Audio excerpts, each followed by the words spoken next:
So I had this whole big plan where I was going to do at least a little bit of vlog type stuff on the way to the track and back. And then I figured out how bad Google Maps is at doing what you want it to do when you tell it to avoid interstates. So I ended up spending a majority of the trip there and back doing about 90 miles an hour trying to stay in front of 18-wheelers on the interstate, because I did not know off the top of my head a back road way to get there, and Google Maps wasn't wanting to be too helpful. So that just is what it is. And then once I got to the track, of course, I had people I was there to hang out with, and there was racing going on all the time, so that's what was happening. I took probably, I think, 3 laps around the perimeter road. Tried to get y'all as much decent footage as I could, but you know, when you're at a place like that, there's always a little bit of traffic, and if somebody's behind you and you're trying to go slow, you know, you need to speed up and kind of keep everything moving along. So you just have to make do with what you got, I guess.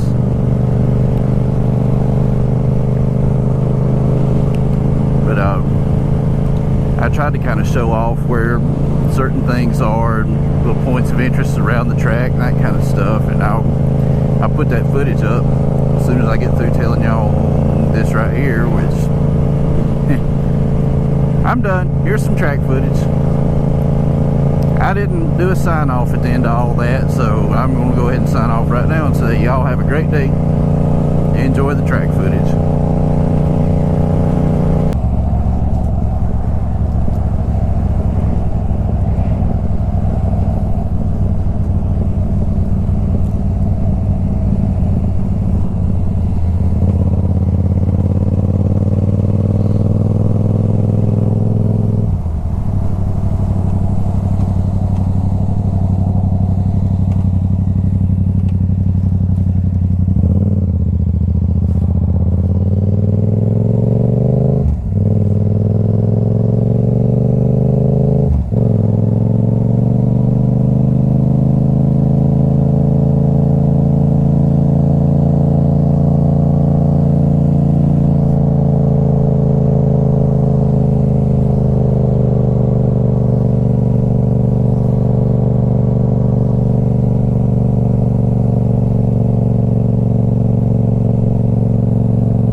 You may have an easier time with that than me.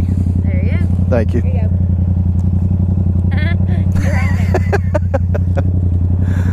Thank you. You want me to tighten it for you real quick before it falls off? Kind of hard to do that with gloves.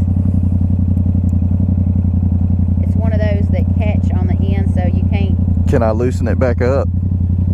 No, but you won't mean you can take it off. You don't need to take it off. All right, yeah, that'll work. So, thank you.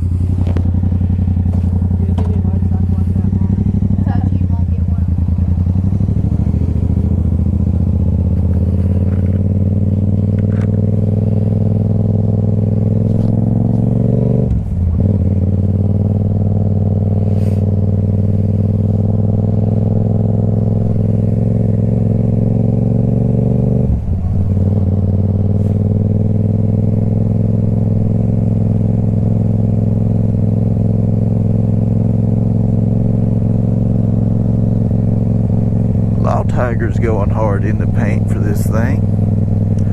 It's the first time I've seen them have anything up here.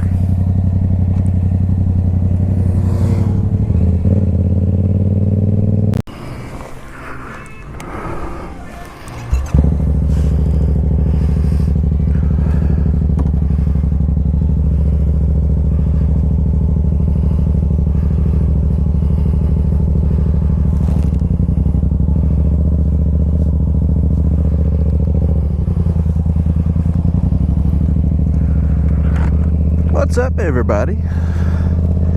I'm at Barber Motorsports Park. A nice little uneventful ride down this morning. And we're going to take a lap of the perimeter road. I've got a buddy that's been camped out here since Thursday. It's Sunday morning now. So I'm eventually going to go find him. But I thought I'd show y'all around the track just a little bit. Wish I could get on the track, but it's a race day, so nah, they ain't gonna let me do that. They call this place the Augusta National of motorsports, whatever, venues, because they've spent so much money on the landscaping and the art installations, which you see the ants down there with the motorcycles and the Coke and all that stuff. This is one of those places where not only is the actual landscaping and the plants and that kind of stuff just absolutely immaculate, but there's little art installations everywhere you turn, and some of it's big stuff and some of it's just little details, like a sewer grate that's got looks like a person's trying to come out of it and got their hands on the lid and all that stuff. It's just a neat place. Every time you turn around, you'll see something new, something different. And y'all are not going to not by any means be able to see all of it from the GoPro. We're right up here through the museum parking lot. They've got a museum in here that's 5 or 6 stories.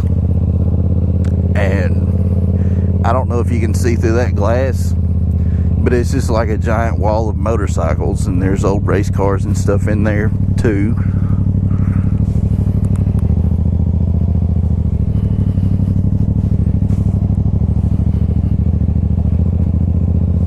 And then you got stuff like that just everywhere.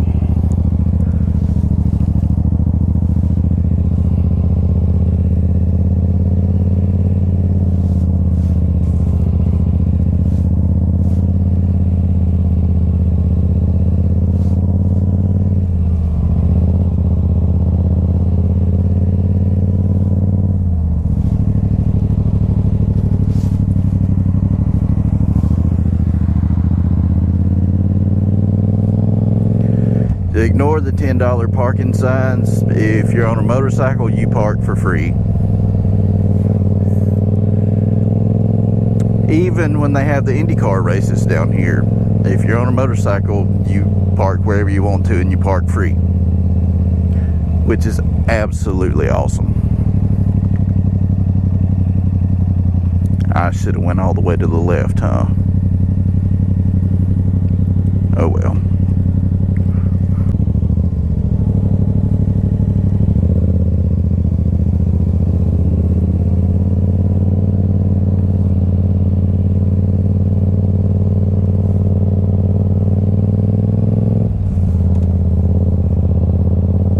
That's the fan zone down there, and it's so early they don't have a whole lot of stuff set up yet.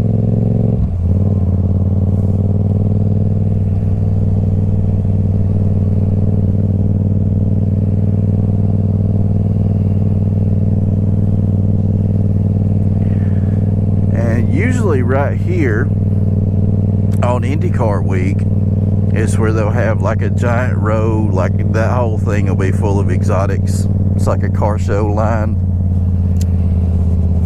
There's a lot more stuff going on over there than what there is today, because this is just the MotoAmerica race, which is kind of a big event, but I mean, obviously it's nothing like when IndyCar comes to town.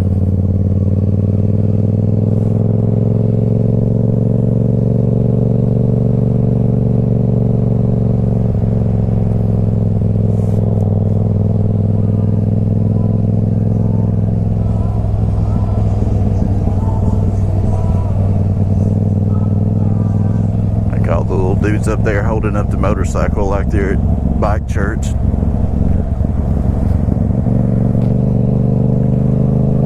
And then there's the inflatable church. You can get married in there. They absolutely will let you do that. There's a little person coming out of that overflow drain. Y'all probably ain't gonna be able to see that.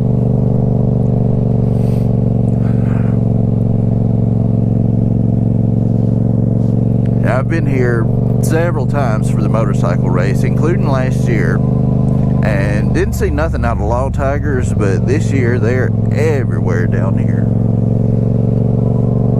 It's like just all of a sudden law tigers became a huge sponsor, and that's new.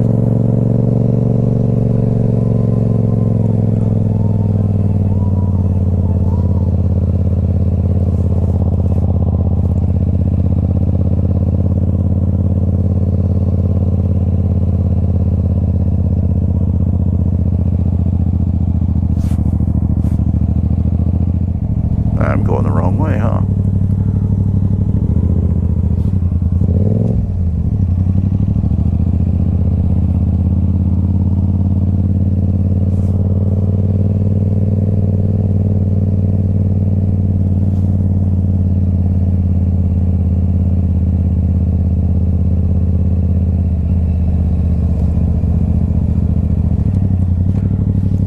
What's going on? Oh, I just made a lap around the outside. Alright, I'm camped down here. I just didn't know if you'd be able to find me. Alright. Sorry about that shortcut. I was coming to find the dudes that I'm hanging out with up here, and they found me first.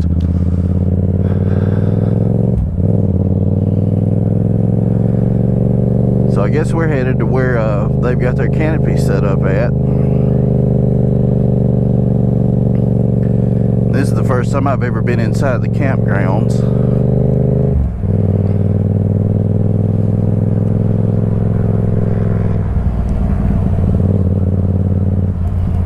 Not really as many people up here as I thought there'd be, but it's still way early in the day.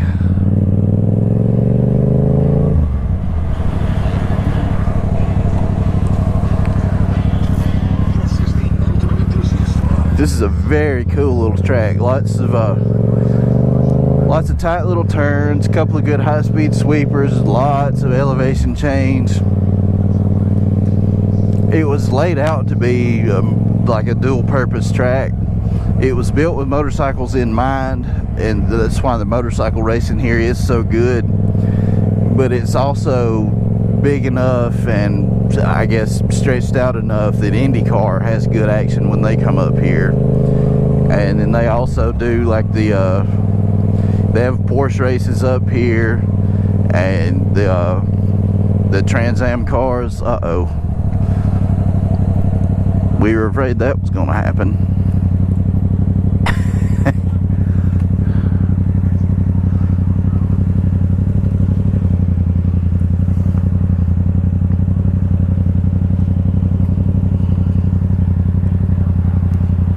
They do the Daytona prototype races up here every now and then the GT cars. There's always something going on up here, and it's always a good time. Very cool venue. There you go, just put it in your lap.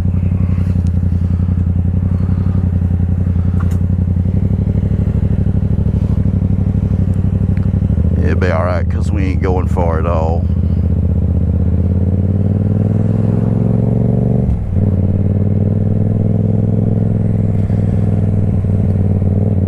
These trees right here are all clones. I don't remember exactly how the story goes, but there was one tree that they decided to try and make like a genetic clone of, and they ended up making a bunch of them. So those are all genetically identical.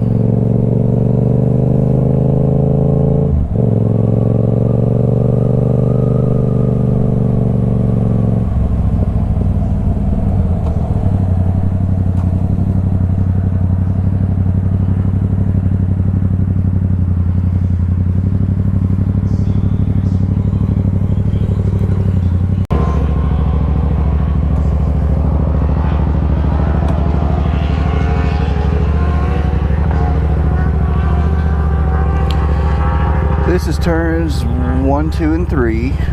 It's where we always set up. I was hoping somebody'd be riding through here.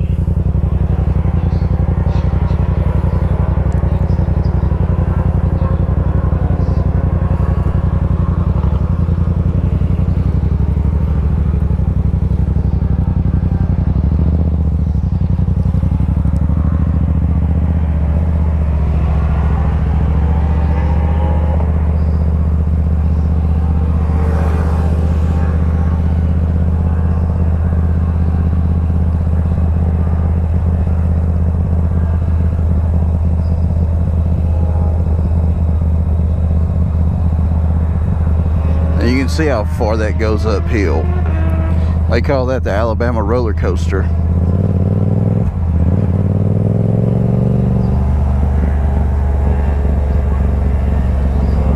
Go up the hill into that hard right, which if you're on the right line, see how they're already set and they come up almost straight and get to the outside of the next straightaway. And I don't know what the bikes get up to, but by the end of that straight, Indy cars are doing 110.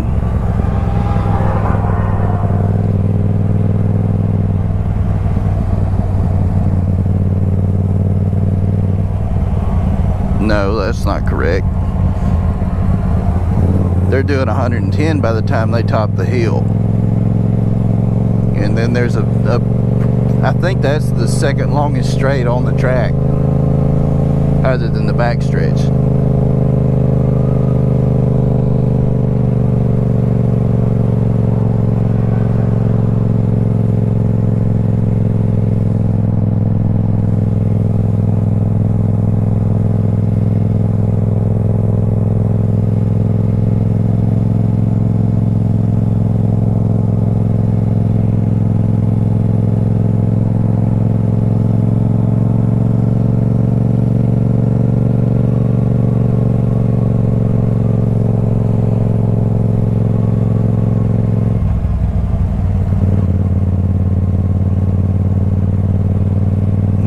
Stuff I'm not actually going to be able to show you from the bike because you can't drive there, you can't even ride there.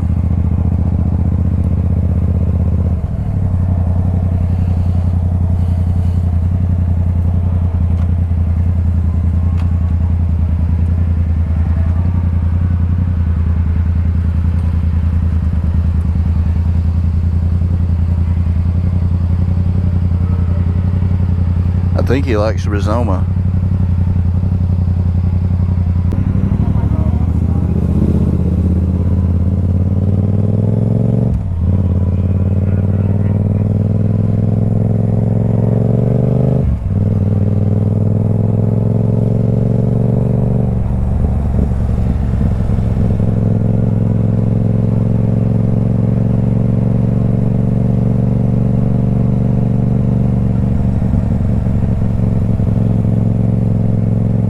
Get to the fan zone, you have to walk across through there, and there used to be a giant lady sitting in that pond like she's taking a bath.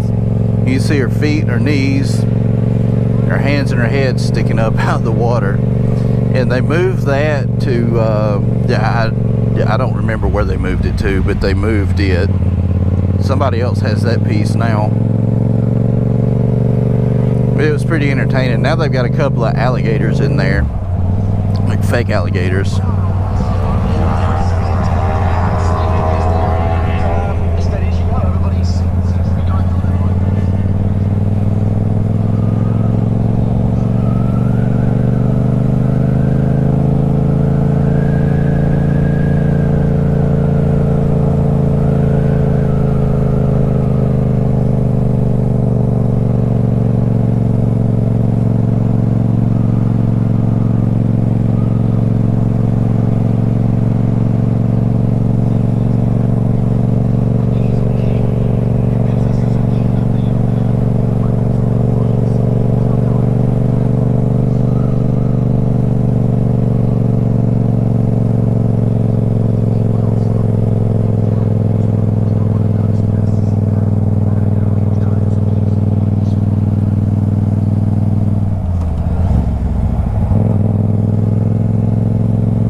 That's one of the tightest sections of the track right there.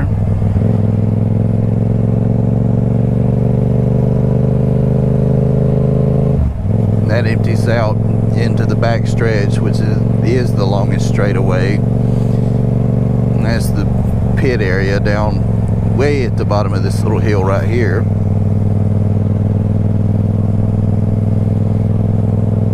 And I don't think I'm taking y'all down there with me, but at the motorcycle race, you do get paddock passes included with your regular ticket.